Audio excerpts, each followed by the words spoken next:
Hello and welcome to Cubase Know-How Editing Vocals. I'm Brock. This video is the first in a new series I'll be doing where the focus is on Cubase-related workflow concepts.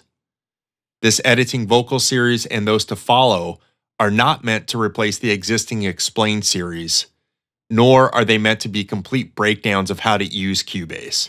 In fact, if you're not already totally familiar with Cubase, I highly recommend checking out the Cubase Explain series on the Groove 3 site by my friend Dave Askew.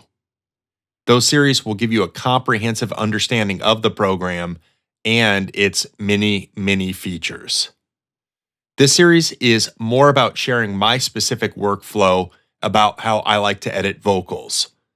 And to be clear, I'm not suggesting that the process I'm about to teach you is the only way to edit vocals, or even necessarily that it's the best way. It's just the way that I found to be the most efficient after trying a variety of approaches, several of which actually resulted in a loss of edits and caused me to have to redo them.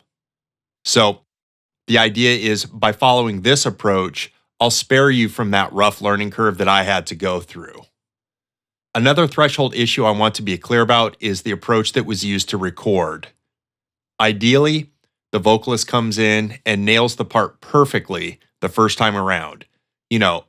Perfect timing, perfect pitch, and the right emotional delivery.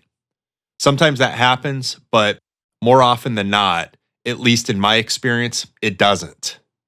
For a lot of the work I do, I end up working with singers who are coming in and tracking parts with little to no familiarity with the material.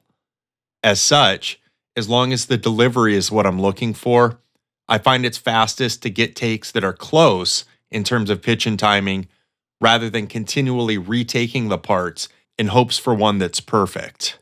While it's certainly more ideal to get that perfect take, I found it ends up taking a lot longer because first, I might not ever get it, and second, the pursuit more often than not takes a lot of time and wears the singer down in the process, which makes it so the session has to be extended another day or two because the singer's voice gets worn out or they just feel spent.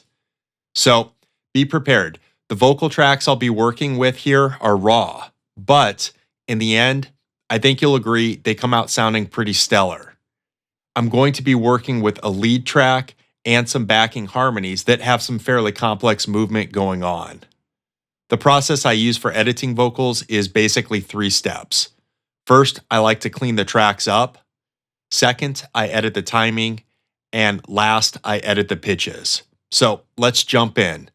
In the next video, I'll show you how I clean the tracks up.